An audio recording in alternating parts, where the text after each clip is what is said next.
नमस्कार दोस्तों, आप सबका मैं अपने चैनल में स्वागत करती हूँ। आज की कहानी है मुंशी प्रेमचंद जी के द्वारा लिखा गया कहानी बेटों वाली विधवा। तो दोस्तों, चलिए कहानी को हम लोग बिना देर किए शुरू करते हैं।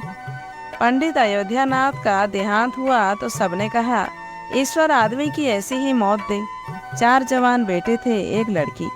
चारों लड़कों के विवाह हो चुके थे, केवल लड़की कुंवारी थी। संपत्ति भी काफी छोड़ी थी।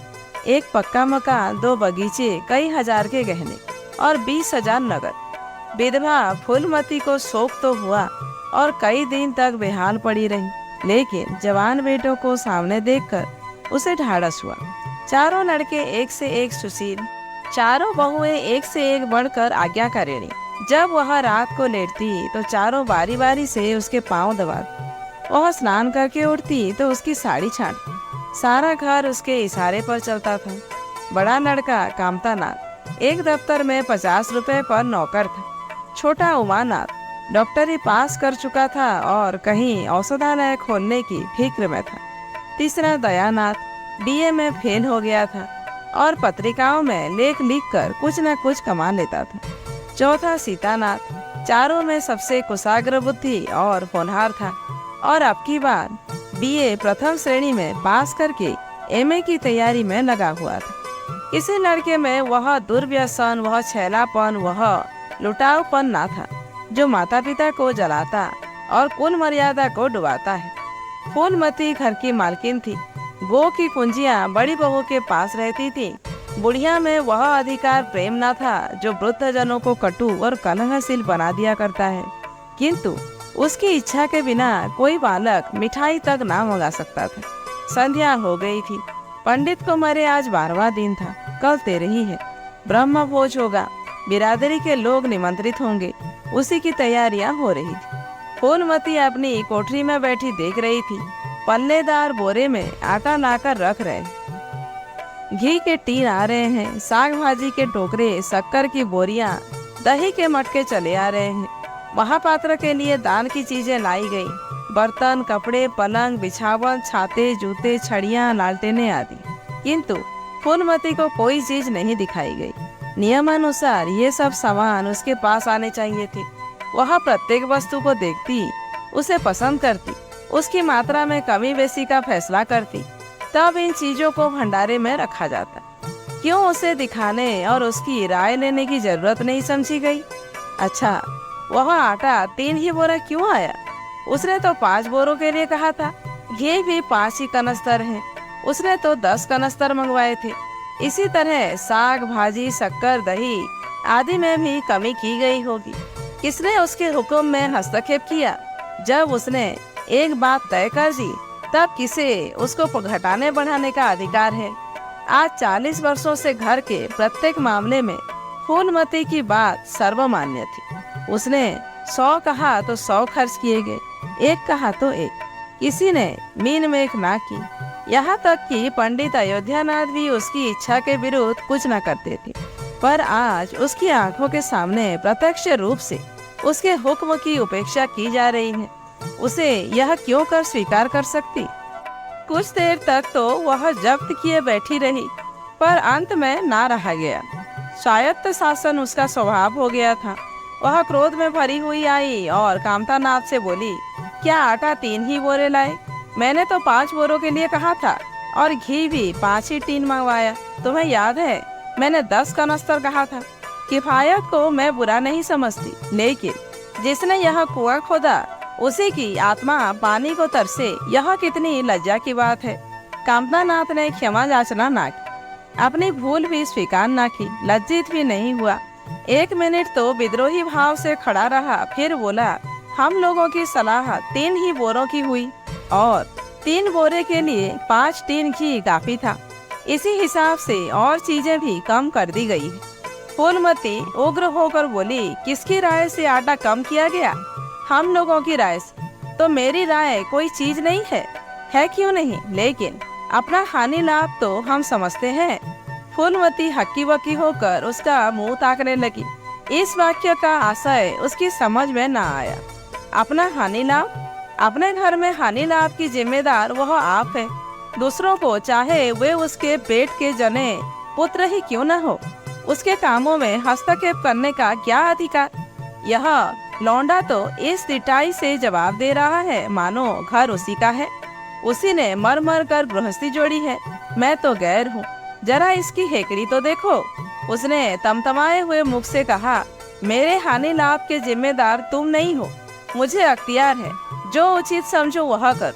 अभी जाकर 2 बोरे आटा और 5 टीन घी और लाओ, और आगे के लिए खबरदार जो किसी ने मेरी बात काटी। अपने विचार में उसने काफी तबीहा कर दी थी, शायद इतनी कठोरता अनावश्यक थी। उसे अपनी उग्रता पर खेद हुआ। लड़के ही तो हैं, समझे होंगे कुछ किफायत करनी चाहिए। मुझसे इसलिए ना पूछा होगा कि अम्मा तो खुद हर एक काम में किफायत करती है। अगर इन्हें मालूम होता कि इस काम में मैं किफायत पसंद ना करूंगी तो कभी इन्हें मेरी उपेक्षा करने का साहस ना होता। यद्यपि कामतानाथ अब भी उसी जगह खड़ा था और उसकी भावभंगी से ऐसा ज्ञात होता था कि इस आज्ञा का पालन करने के लिए वह बहुत उत्सुक नहीं। पर फूलमती निश्चिंत होकर अपनी कोठरी में चली गई।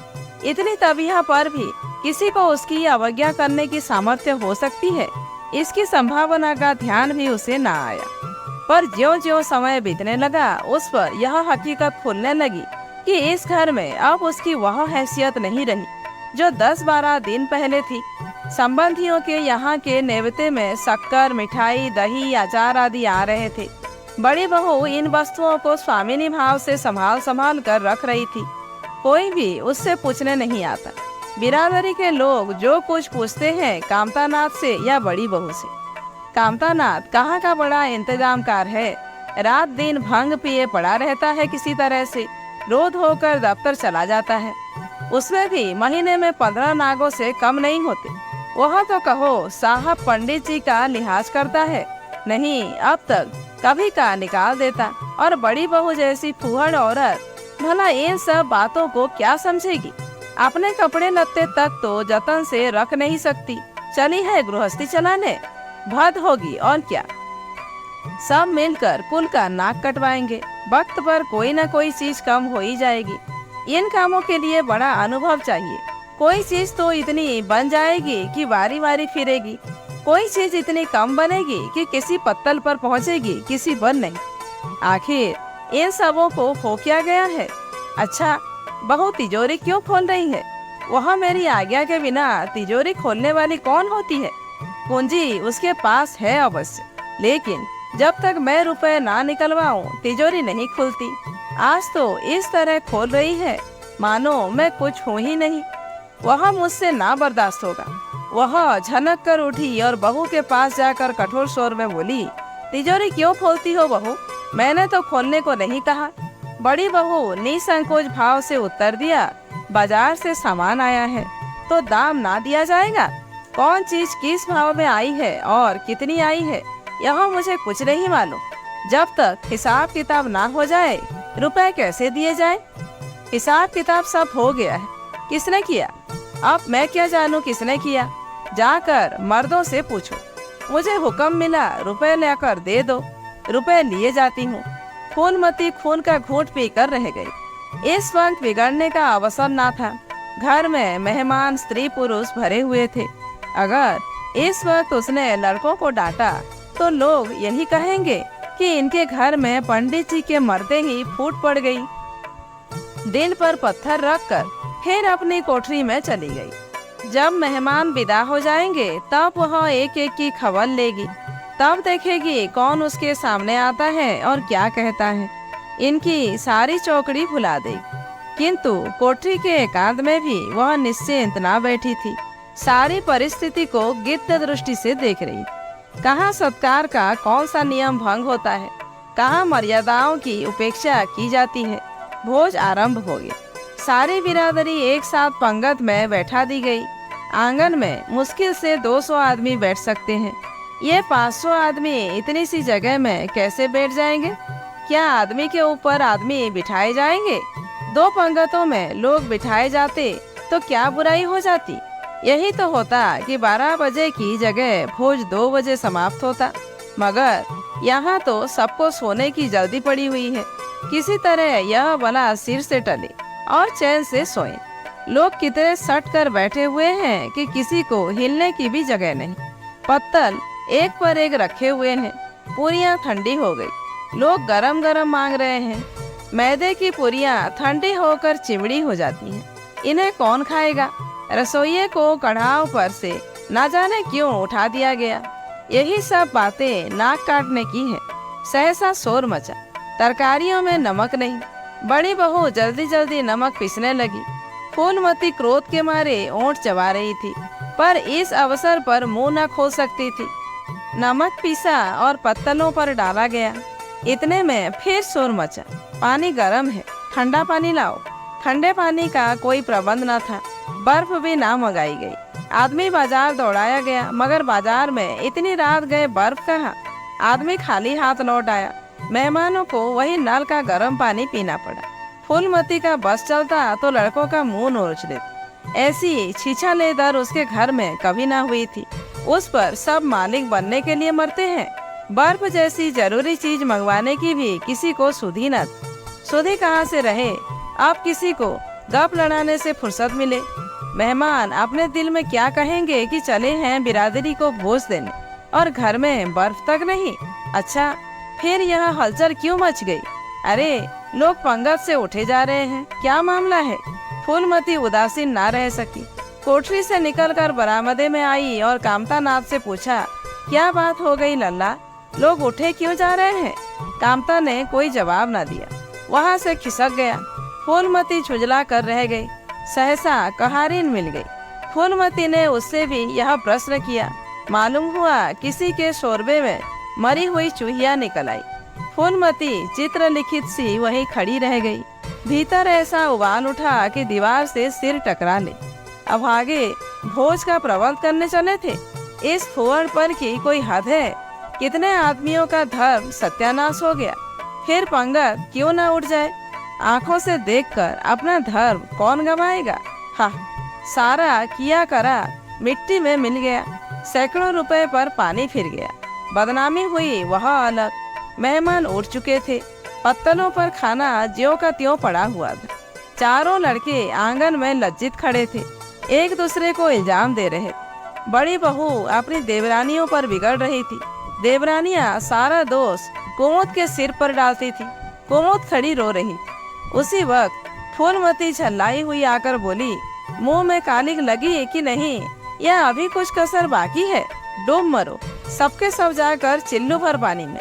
शहर में कहीं मुंह दिखाने लायक भी नहीं रहे। किसी लड़के ने जवाब न दिया। फूलमती और भी प्रचंड होकर बोली, तुम लोगों का क्या? किसी को शर्म हया तो है नहीं। आत्मा तो उनकी रो रही है जिन्होंने अपनी जिंदगी भर की मर्जाद बनाने में खराब कर दी। उनकी पवित्र आत्मा को तुमने यूं कलंकित किया। शहर में थोड़ी थोड़ी हो रही है। अब कोई तुम्हारे द्वार पर पेशाब करने तो आएगा नहीं। कामतानाथ कुछ देर तक तो चुपचाप खड़ा सुनता रहा। आखिर झुंझला कर बोला, अच्छा अब चुप रहो अम्मा, भूल हुई, हम सब मानते हैं, बड़ी भयंकर भूल हुई, लेकिन अब क्या उसके लिए घर के प्राणियों को हलाल कर डालोगी? सभी से भूलें होती है। आदमी पछता कर रह जाता है, किसी की जान तो नहीं मारी जाती। बड़ी बहू ने अपनी सफाई दी। हम क्या जानते थे कि बीबी कुमुद से इतना सा काम भी न होगा। इन्हें चाहिए था कि देखकर तरकारी कढ़ाव में डालती, टोकरी उठाकर कढ़ाव में डाल दी। हमारा क्या दोष? कामनानाथ ने पत्नी को डांटा, इसमें न कुमुद का कसूर है, ना तुम्हारा ना मेरा। संयोग की बात है, बदनामी भाग में लिखी थी वह हुई। इतने बड़े भोज में एक एक मुट्ठी तरकारी कढ़ाव में नहीं डाली जाती, टोकरे के टोकरे उड़ेल दिए जाते हैं। कभी कभी ऐसी दुर्घटना होती है, पर इसमें कैसी जग हंसाई और कैसी नक कटाई। तुम खामोखा जले पर नमक छिड़कती हो। फूलमती ने दांत पीस कर कहा, शर्माते तो नहीं, उल्टे और बेहयाई की बातें करते हो। कामतानाथ ने निसंकोच होकर कहा, शर्माऊं क्यों? किसी की चोरी की है? चीनी में चींटे और आटे में धुन यह नहीं देखे जाते। पहले हमारी निगाह ना पड़ी, बस यही बात बिगड़ गई। नहीं चुपके से चूहिया निकाल कर फेंक देते, किसी को खबर भी ना होती। फूलमती ने चकित होकर कहा, क्या कहता है?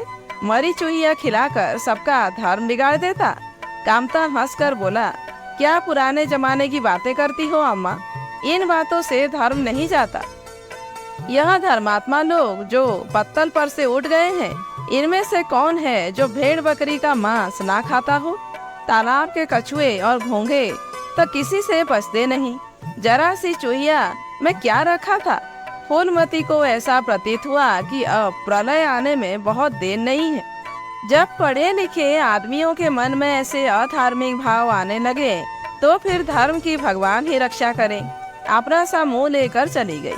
2 महीने गुजर गए हैं।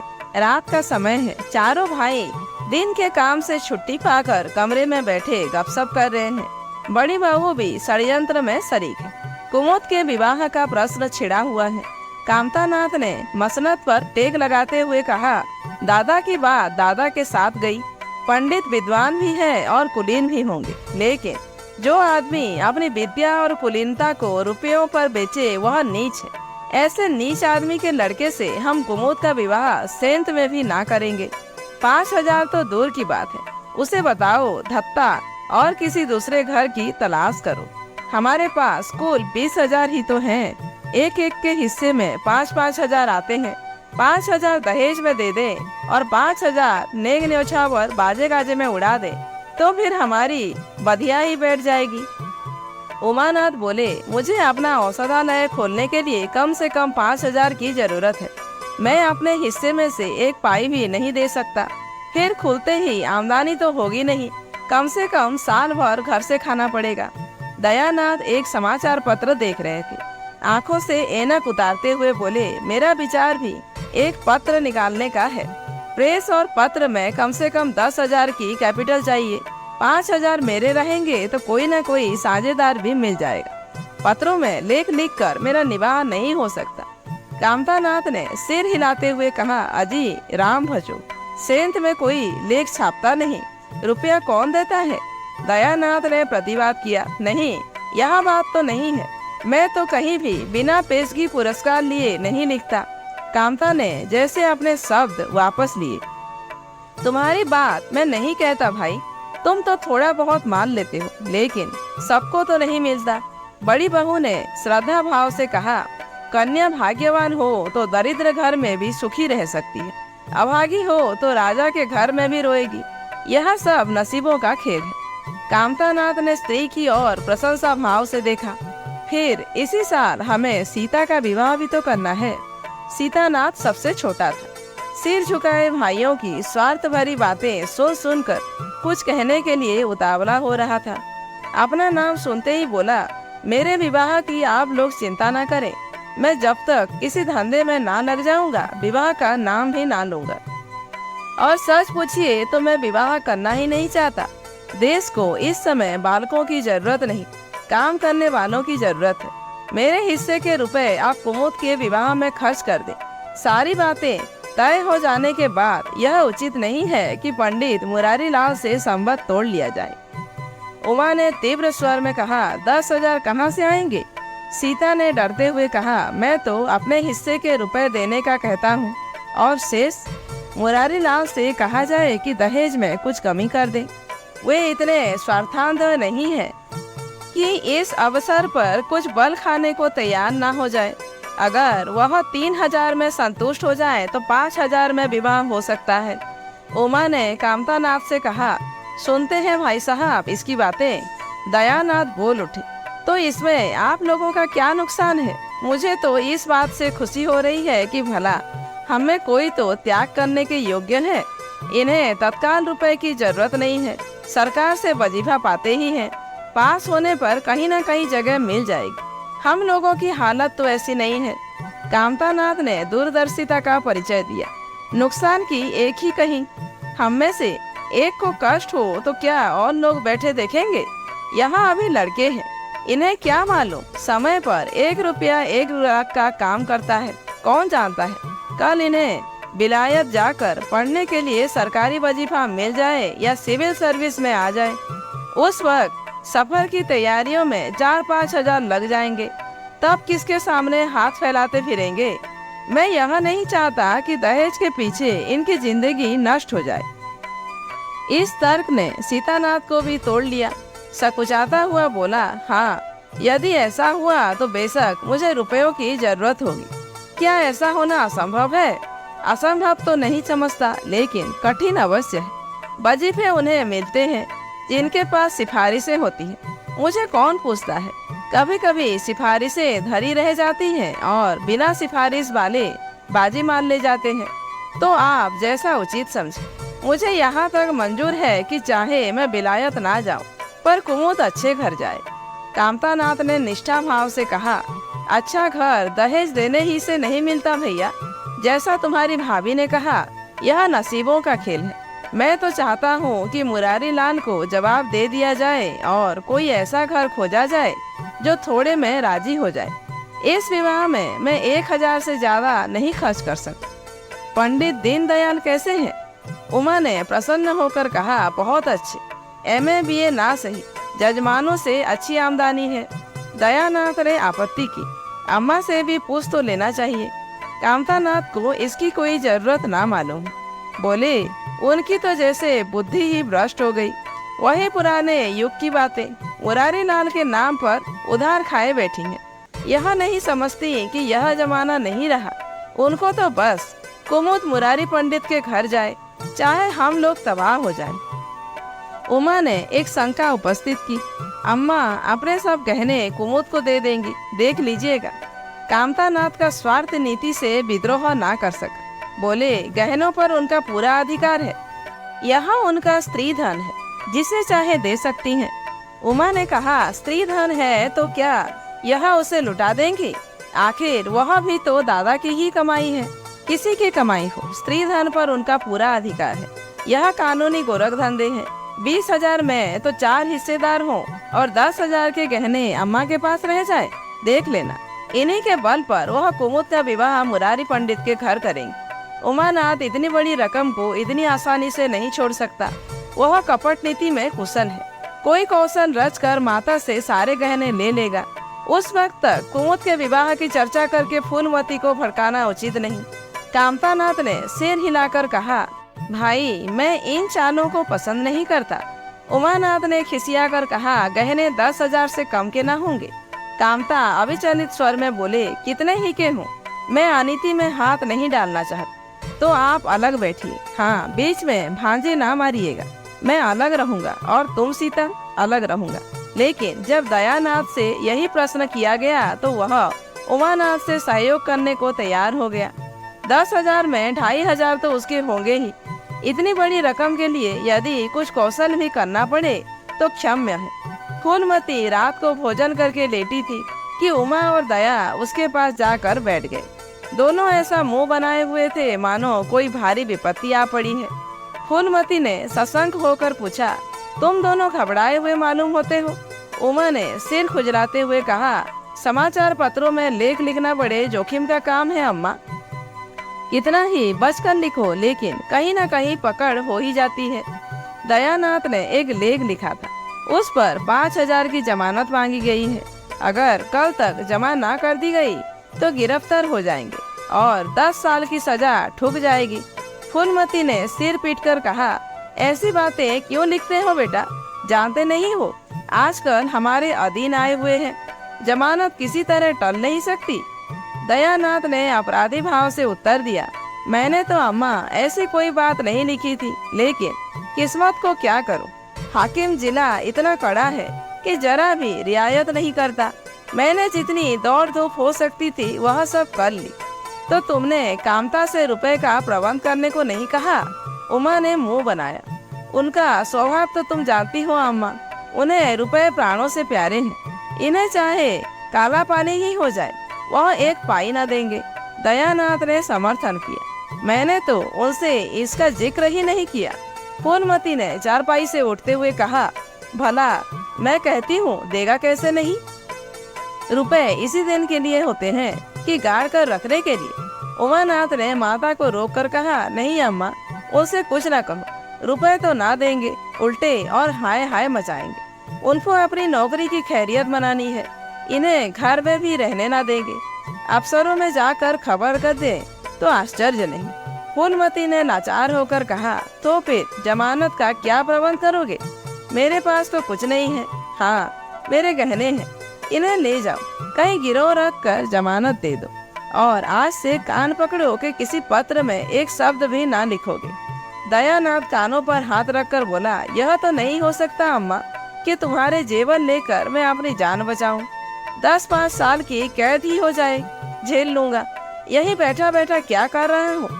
फूलमती छाती पीटते हुए बोली, कैसी बातें मुंह से निकालते हो बेटा? मेरे जीते जी तुम्हें कौन गिरफ्तार कर सकता है? उसका मुंह झुलस दूंगी। गहने इसी दिन के लिए हैं या और किसी दिन के लिए?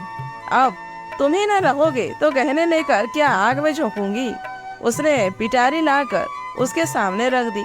दया ने उमा की ओर जैसे फरियाद की आंखों से देखा और बोला, आपकी क्या राय है भाई साहब? इसी मारे मैं कहता था अम्मा को बताने की जरूरत नहीं, जेल ही तो हो जाती या और कुछ। उमा ने जैसे सिफारिश करते हुए कहा, यह कैसे हो सकता था कि इतनी बड़ी वारदात हो जाती और अम्मा को खबर न होती? उससे यह नहीं हो सकता था कि सुनकर पेट में डाल लेता। अगर आप करना क्या चाहिए यह मैं खुद निर्णय नहीं कर सकता। ना तो यही अच्छा लगता है कि तुम जेल जाओ और ना यही अच्छा लगता है कि अम्मा के गहने गिरव रखे जाएं। फूलमती ने व्यथित कंठ से पूछा, क्या तुम समझते हो मुझे गहने तुमसे ज्यादा प्यारे हैं? मैं तो प्राण तक तुम्हारे ऊपर न्यौछावर कर दूं। गहनों की बिसात ही क्या है? दया ने दृढ़ता से कहा, अम्मा तुम्हारे गहने तो ना लूंगा, चाहे मुझ पर कुछ ही क्यों ना आ पड़े। जब आज तक तुम्हारी कुछ सेवा ना कर सका तो किस मुंह से तुम्हारे गहने उठा ले जाऊं? मुझ जैसे कपूत को तो तुम्हारी कोख से जन्म ही ना लेना चाहिए था, सदा तुम्हें कष्ट ही देता रहा। फूलमती ने भी उतनी ही दृढ़ता से कहा, अगर यूं न लोगे तो मैं खुद जाकर इन्हें गिरव रख दूंगी और खुद हाकिम जिला के पास जाकर जमानत करा आऊंगी। अगर इच्छा हो तो यह परीक्षा भी ले लो। आंखें बंद हो जाने के बाद क्या होगा भगवान जाने, लेकिन जब तक जीती हूँ तुम्हारी और कोई तिरछी आंखों से नहीं देख सकता। उमानाथ ने मानो माता पर एहसान रखकर कहा, अब तो तुम्हारे लिए कोई रास्ता नहीं छोड़ा दयानाथ, क्या हरज है, ले लो, मगर याद रखो ज्यों ही हाथ में रुपए आ जाएं, गहने छुड़ाने पड़ेंगे। सच कहते हैं मातृत्व दीर्घ तपस्या है, माता के सिवाय इतना स्नेह और कौन कर सकता है? हम बड़े अभागे हैं कि माता के प्रति जितनी श्रद्धा रखनी चाहिए उसका शतांश भी नहीं रखते। दोनों ने जैसे बड़े धर्म संकट में पड़कर गहनों की पिटारी संभाली और चलते बने। माता वात्सल्य भरी आंखों से उनकी ओर देख रही थी और उसकी संपूर्ण आत्मा का आशीर्वाद जैसे उन्हें अपनी गोद में समेट लेने के लिए व्याकुल हो रहा था। आज कई महीने के बाद उसके भग्न मातृ हृदय को अपना सर्वस्व अर्पण करके जैसे आनंद की विभूति मिली। उसकी स्वामिनी कल्पना इसी त्याग के लिए, इसी आत्मसमर्पण के लिए जैसे कोई मार्ग ढूंढती रहती थी। अधिकार या लोभ या ममता की यह गंध तक न थी। त्याग ही उसका आनंद और त्याग ही उसका अधिकार है। आज अपना खोया हुआ अधिकार पाकर, अपनी सिरजी हुई प्रतिभा पर अपने प्राणों की भेंट करके वह निहाल हो गई। 3 महीने और गुजर गए। माँ के गहनों पर हाथ साफ करके चारों भाई उसकी दिलजोई करने लगे थे। अपने स्त्रियों को भी समझाते थे कि उसका दिल न दुखाए। अगर थोड़े से शिष्टाचार से उसकी आत्मा को शांति मिलती है तो इसमें क्या हानि है। चारों करते अपनी मन की, पर माता से सलाह ले लेते या ऐसा जाल फैलाते कि वह सरला उनकी बातों में आ जाती और हर एक काम में सहमत हो जाती। बाग को बेचना उसे बहुत बुरा लगता था, लेकिन चारों ने ऐसी माया रची कि वह उसे बेचने पर राजी हो गई। किंतु कुमुद के विवाह के विषय में मतोवत ना हो सका। माँ पंडित मुरारी लाल पर जमी हुई थी, लड़के दीनदयाल पर अड़े हुए थे। एक दिन आपस में कलह हो गई। फूलमती ने कहा, माँ बाप की कमाई में बेटी का हिस्सा भी है। तुम्हें 16,000 का एक बाग मिला, 25,000 का एक मकान, 20,000 नगद में, क्या 5,000 भी कुमुद का हिस्सा नहीं है? कामता ने नम्रता से कहा, अम्मा कुमुद आपकी लड़की है तो हमारी बहन है। आप 2-4 साल में प्रस्थान कर जाएंगी, पर हमारा और उसका बहुत दिनों तक संबंध रहेगा। तब हम यथाशक्ति कोई ऐसी बात ना करेंगे जिससे उसका अमंगल हो। लेकिन हिस्से की बात कहती हो तो कुमुद का हिस्सा कुछ नहीं। दादा जीवित थे तब और बात थी, वहाँ उसके विवाह में जितना चाहते खर्च करते, कोई उनका हाथ ना पकड़ सकता था। लेकिन अब तो हमें एक एक पैसे की किफायत करनी पड़ेगी। जो काम 1000 में हो जाए उसके लिए 5000 खर्च करना कहाँ की बुद्धिमानी है। उमानाथ से सुधारा। 5000 क्यों, 10,000 कहिए। कामता ने भवे सिकोड़ कर कहा, नहीं, मैं 5000 ही कहूँगा। एक विवाह में 5000 खर्च करने की हमारी हैसियत नहीं है। फूलमती ने जीत पकड़कर कहा, विवाह तो मुरारी लाल के पुत्र से ही होगा। 5000 खर्च हो चाहे 10,000, मेरे पति की कमाई है।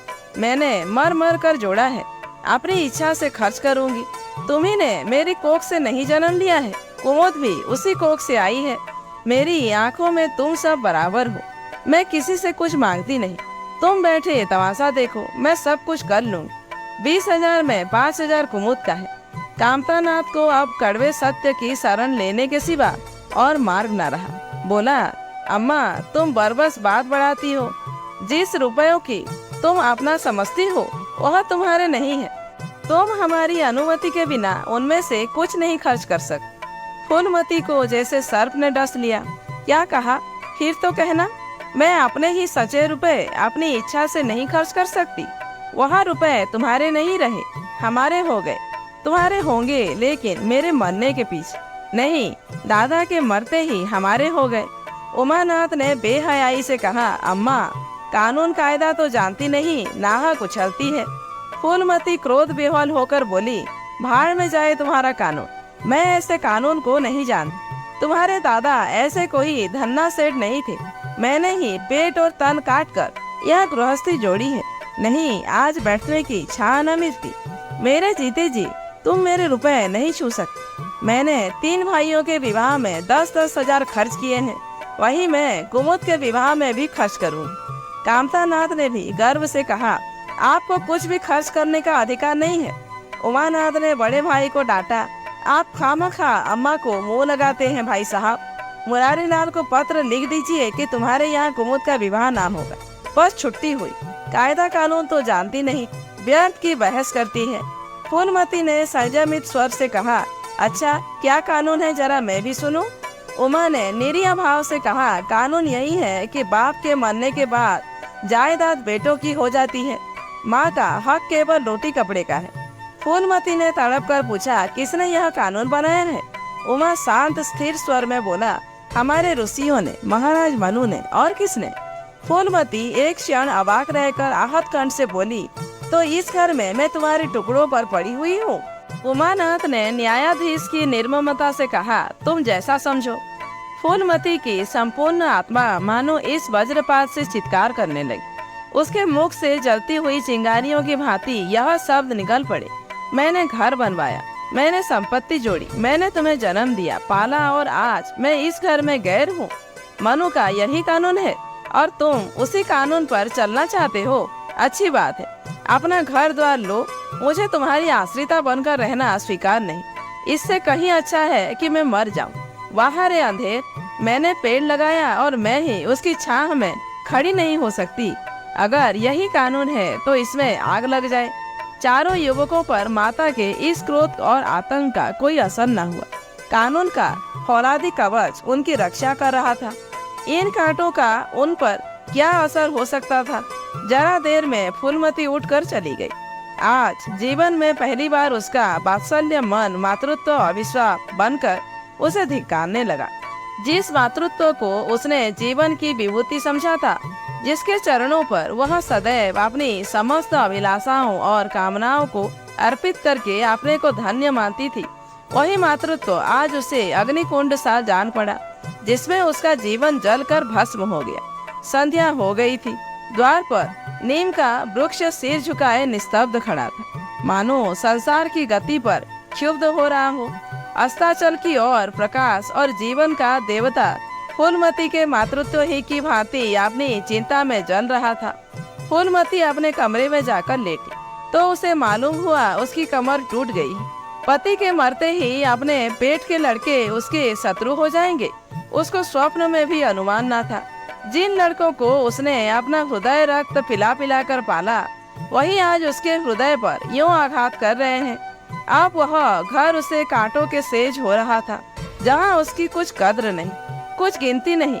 वहां अनाथों की भांति पड़ी रोटियां खाए, यह उसकी अभिमानी प्रकृति के लिए असह्य था।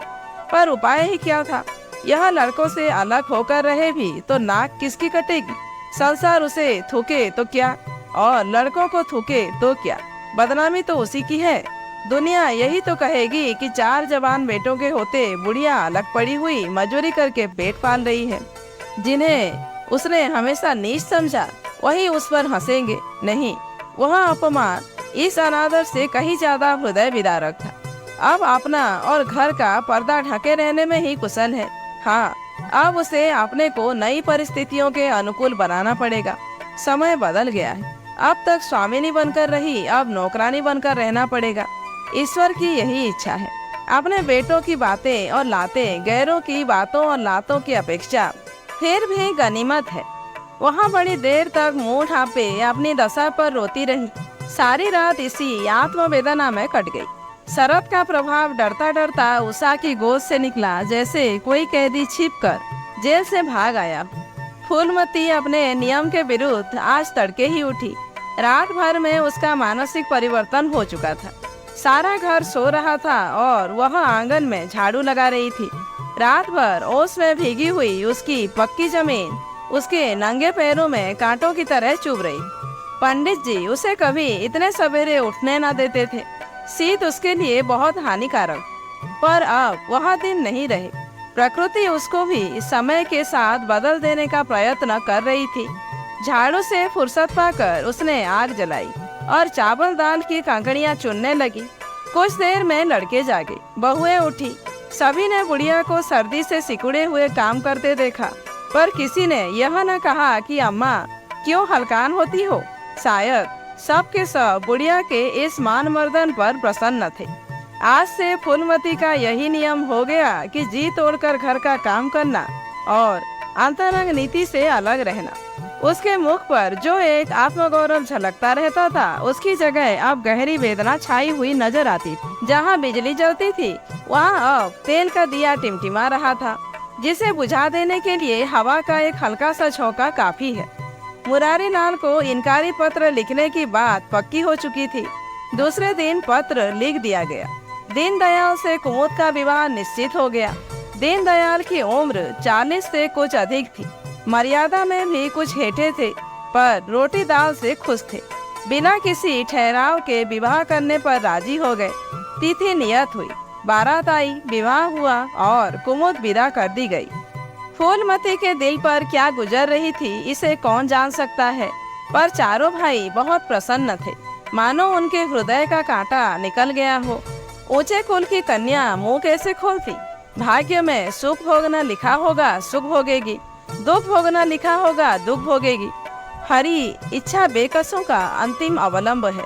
घर वालों ने जिससे विवाह कर दिया, उसमें 1000 ऐब हो तो भी वह उसका उपास्य, उसका स्वामी है। प्रतिरोध उसकी कल्पना से परे था। फूलमती ने किसी काम में दखल न दिया। कुमुद को क्या दिया गया, मेहमानों का कैसा सत्कार किया गया, किसके यहाँ से नेवते में क्या आया, किसी बात से भी उसे सरोकार न था। उससे कोई सलाह भी ली गई तो यही कहा, बेटा तुम लोग जो करते हो अच्छा ही करते हो, मुझसे क्या पूछते हो। जब कुमुद के लिए द्वार पर डोली आ गई और कुमुद माँ के गले लिपट कर रोने लगी, तो वह बेटी को अपनी कोठरी में ले गई और जो कुछ 150 रुपए और 2-4 मामूली गहने उसके पास बच रहे थे, बेटी की आंचल में डालकर बोली, बेटी मेरी तो मन की मन में रह गई, नहीं तो क्या आज तुम्हारा विवाह इस तरह होता और तुम इस तरह विदा की जाती। आज तक फूलमती ने गहनों की बात किसी से ना कही। लड़कों ने उसके साथ जो कपट व्यवहार किया था, इसे चाहे अब तक ना समझी हो, लेकिन इतना जानती थी कि गहने फिर न मिलेंगे और मनोमालिन्य बढ़ने के सिवा कुछ हाथ ना लगेगा। लेकिन इस अवसर पर उसे अपनी सफाई देने की जरूरत मालूम हुई। कुमुद यह भाव मन में लेकर जाए कि अम्मा ने अपने गहने बहुओं के लिए रख छोड़े, इसे वह किसी तरह ना सह सकती थी, इसलिए वह उसे अपनी कोठरी में ले गई थी। लेकिन कुमुद को पहले ही इस कौशल की टोह मिल चुकी थी। उसने गहने और रुपए आंचल से निकालकर माता के चरणों में रख दिए और बोली, अम्मा, मेरे लिए तुम्हारा आशीर्वाद लाखों रुपए के बराबर है। तुम इन चीजों को अपने पास रखो, न जाने अभी तुम्हें किन विपत्तियों का सामना करना पड़े। फूलमती कुछ कहना ही चाहती थी कि उमानाथ ने आकर कहा, क्या कर रही है कुमुद, चल जल्दी कर, शायद टल जाती है। वह लोग हाय हाय कर रहे हैं, फिर तो 2-4 महीने में आवेगी ही, जो कुछ लेना देना हो ले लेना। फूलमती के घाव पर जैसे मानो नमक पड़ गया। बोली, मेरे पास अब क्या है भैया जो इसे मैं दूंगी। जाओ बेटी, भगवान तुम्हारा सुहाग अमर करे। कुमुद विदा हो गई। फूलमती पछाड़ खाकर गिर पड़ी। जीवन की लालसा नष्ट हो गई। 1 साल बीत गया। फूलमती का कमरा घर में सब कमरों से बड़ा और हवादार था। कई महीने से उसने बड़ी बहू के लिए खाली कर दिया था और खुद एक छोटी सी कोठरी में रहने लगी, जैसे कोई भिखारिन हो। बेटों और बहुओं से अब उसे जरा भी स्नेह न था। वह अब घर की नौकरानी थी। घर के किसी प्राणी, किसी वस्तु, किसी प्रसंग से उसे प्रयोजन न था। वह केवल इसलिए जीती थी कि मौत न आती थी। सुख या दुख का अब इसे लेस मात्र भी ज्ञान न था। उमानाथ का औषधालय खुला, मित्रों की दावत हुई, नाच तमाशा हुआ। दयानाथ का प्रेस खुला, फिर जलसा हुआ। सीतानाथ को वजीफा मिला और विलायत गया, फिर उत्सव हुआ। कामतानाथ के बड़े लड़के का यज्ञोपवीत संस्कार हुआ, फिर धूमधाम हुई। लेकिन फूलमती के मुख पर आनंद की छाया तक न आई। कामता प्रसाद टाइफॉइड में महीने भर बीमार रहा और मरकर उठा। दयानाथ ने अब की पत्र का प्रचार बढ़ाने के लिए वास्तव में एक आपत्तिजनक लेख लिखा और 6 महीने की सजा पाई। उमानाथ ने एक फौजदारी के मामले में रिश्वत लेकर गलत रिपोर्ट लिखी और उसकी सनद छीन ली गई। पर फूलमती के चेहरे पर रंज की परछाई तक न पड़ी। उसके जीवन में अब कोई आशा, कोई दिलचस्पी, कोई चिंता न थी। बस पशुओं की तरह काम करना और खाना, यही उसकी जिंदगी के 2 काम थे। जानवर मानने से काम करता है पर खाता है मन से। फूलमती बेकहे काम करती थी पर खाती थी विष के कौर की तरह। महीनों सिर में तेल ना पड़ता, महीनों कपड़े ना धुलते, कुछ परवाह नहीं। चेतना शून्य हो गई थी। सावन की छड़ी लगी हुई थी। मलेरिया फैल रहा था। आकाश में मटियाले बादल थे, जमीन पर मटियाला पानी। आर्द्र वायु शीत, ज्वर और श्वास का वितरण करती फिरती थी। घर की मेहरी बीमार पड़ गई। फूलमती ने घर के सारे बर्तन मांजे, पानी में भींग भींग कर सारा काम किया। फिर आग जलाई और चूल्हे पर पतीलियां चढ़ा दी। लड़कों को समय पर भोजन मिलना चाहिए। सहसा उसे याद आया, कामतानाथ नल का पानी नहीं पीते। उसी वर्षा में गंगा जल लाने चली। कामतानाथ ने पलंग पर लेटे लेटे कहा, रहने दो अम्मा, मैं पानी भर लाऊंगा। आज मेहरी खूब बैठ रही। फूलमती ने मटियाले आकाश की ओर देखकर कहा, तुम भीग जाओगे बेटा, सर्दी हो जाएगी। कामतानाथ बोले, तुम भी तो भीग रही हो, कहीं बीमार न पड़ जाओ। फूलमती निर्मम भाव से बोली, मैं बीमार ना पड़ूंगी, मुझे भगवान ने अमर कर दिया है। उमानाथ भी वहीं बैठा हुआ था। उसके औषधालय में कुछ आमदनी ना होती थी, इसलिए बहुत चिंतित था। भाई भावच की मुँह देखी करता रहता था। बोला, जाने भी दो भैया, बहुत दिनों बहुओं पर राज कर चुकी है, उसका प्रायश्चित तो करने दो। गंगा बढ़ी हुई थी जैसे समुद्र हो। खितीज के सामने के कुल से मिला हुआ था। किनारों के वृक्ष की केवल फुंगियां पानी के ऊपर रह गई थी। घाट ऊपर तक पानी में डूब गए थे। फूलमती कलश लिए नीचे उतरी।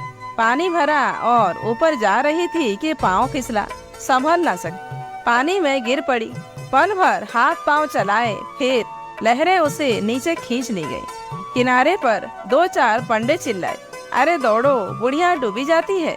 2-4 आदमी दौड़े भी, लेकिन फूलमती लहरों में समा गई। उन बल खाती हुई लहरों में जिन्हें देखकर ही हृदय कांप उठता था। एक ने पूछा, यह कौन बुढ़िया थी? अरे वही पंडित अयोध्यानाथ की विधवा है। अयोध्यानाथ तो बड़े आदमी थे। हाँ थे तो, पर इसके भाग्य में ठोकर खाना लिखा था। उनके तो कई लड़के बड़े बड़े हैं और सब कमाते हैं। हाँ सब है भाई, मगर भाग्य भी तो कोई वस्तु है। तो दोस्तों, आज की कहानी यहीं पर समाप्त होती है। कहानी कैसी लगी कमेंट करके ज़रूर बताइए। अच्छी लगी हो तो एक लाइक कीजिए, जानने वालों को शेयर कीजिए और ऐसे ही वीडियोज आगे देखने के लिए मेरे चैनल को सब्सक्राइब करना मत भूलिए।